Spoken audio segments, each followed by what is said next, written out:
By బర్త్‌గానే అలా అయిందా? By birth అలాగే ఉంది. ఓకే.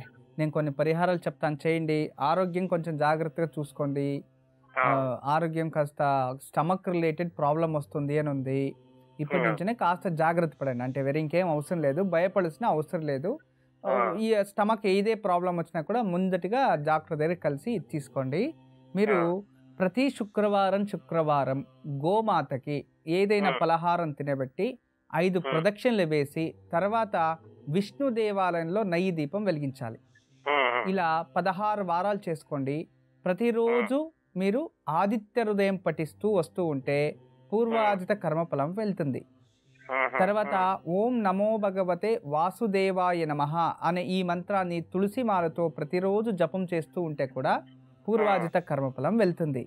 తర్వాత హుహు. ఈ మందస్థితి నుండి బయటికి రావడానికి అంటే వేగంగా అన్ని పరిస్థితులు వేగంగా అయ్యి సిద్ధింపబడడానికి హ్మ్. ప్రతి శనివారం జమ్మి చెట్టు మొదల్లో నువ్వుల నూనెతో దీపం వెలిగించి రావాలి. ఇలా ఒక హుహు. 16 వారాలు చేయండి. ఇవన్నీ చేసుకున్న తర్వాత నెలకొక్కసారి ఆంజనేయ హ్మ్. స్వామి దేవాలయంలో సింధూర అభిషేకము అలా ఒక హ్మ్. 3 మాసాలు చేయండి. ఇంతే చాలు.